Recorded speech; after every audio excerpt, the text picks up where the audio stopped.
name's John Van Vranken. I'm CTO here at MPC Solutions. We do a lot with remote screens and delivering content to remote screens. And we have a small team, but dedicated team that has a really impactful workflow. As far as myself, I got started about 23 years ago as an engineer and have always been very aligned with startups and have worked with them almost exclusively. There's been a couple that were more further along in their track.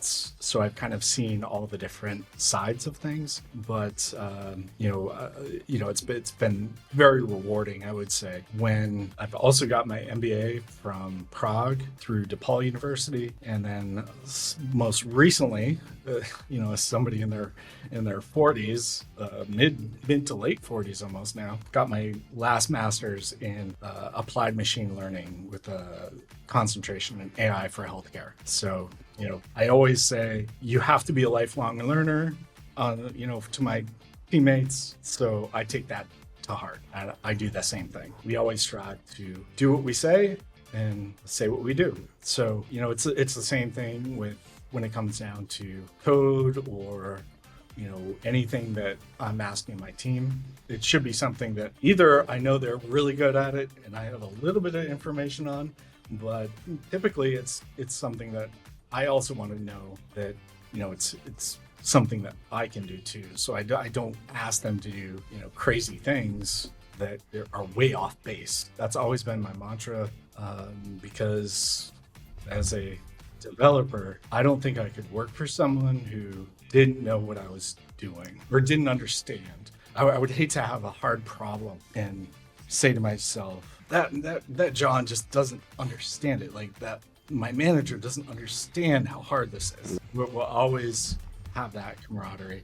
So it's not anything that just always want to be as close as I can to the team. I played many sports. I was on the ice hockey team for I think 18 years. I was on a cycling team, ended up becoming a semi-professional cyclist. The team camaraderie is important, and you don't get to that without putting in the hard work. So that's kind of my mentality, and we try to make our teams fairly flat. It works out so far for some of the scales that we've achieved here with the team that we have, but recognizing like that's not going to be everyone's dynamic if you have a larger team, but we enjoy that and it makes it fun.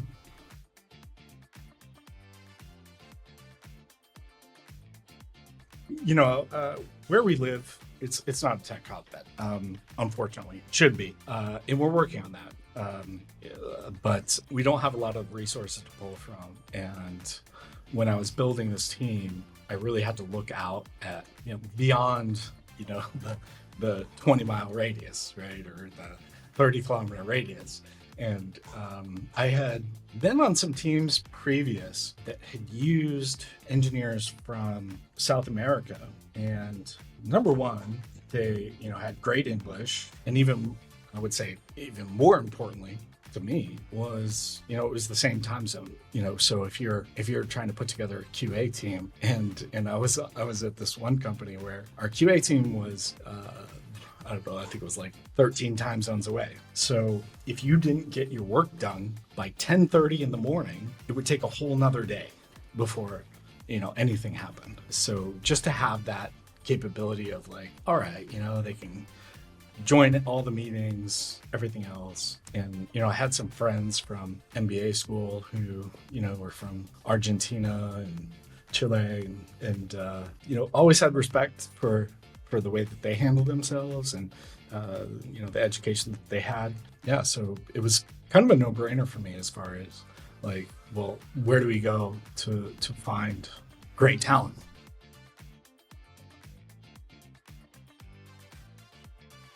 As we're building this team, going from a team that was mostly created, startup shoestring junior engineers, and then pivoting towards, people with a lot of background, 10 years of experience, 20 years of experience, putting those into pillar situations. So they are the pillar of that team.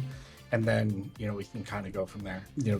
That's a fundamental shift. To have a team that really needed maturity in certain positions, it was beneficial to look high and low for somebody that would be able to take that on and have independence, be able to tackle those problems without handholding, right? Because as a small company, we don't have time for it. I would love to, but that's not where we're at right now.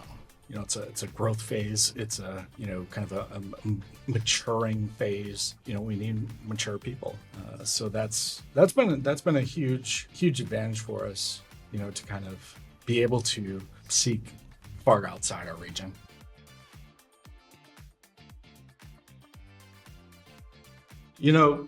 Reaching out to Revelo, I believe they had just come out with a brand new dashboard at the time. It was reached out to a few people at Revelo, and they were like, "Oh yeah, this is brand new," and I checked it out, and it was fantastic.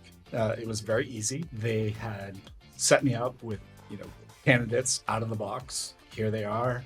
Here's their CV. Here's their write up. Some of them even had video testimonials, so they just kind of like were able to talk through what their background was, which is great. You can kind of take a quick dive into what it would be like to interview before you interview. I thought that was amazing. As far as everything else, we have great communication with the team at Revelo. So, two or three people on Slack. We already use Slack, so it's like part of my day. It's almost like they're teammates. They reach out. It's like, "Hey, how's it going with so and so?" And once I get time, give a little update. And also when I need somebody new, all I have to do is just quick message, and they'll be like, "Okay, here's we'll get on it." And by the end of the day, I've got 3 or 4 candidates that all meet the credentials that I was asking for. So pretty awesome, compared to maybe some of these other frameworks that you can use that you throw out the job description and you get 1,000 applicants and only like 3 that actually fit the requirements. And it's also expensive. Most of them charge by that, and Revelo doesn't. They're like, "Hey, you only pay for what you get." So it's pretty awesome, I would say.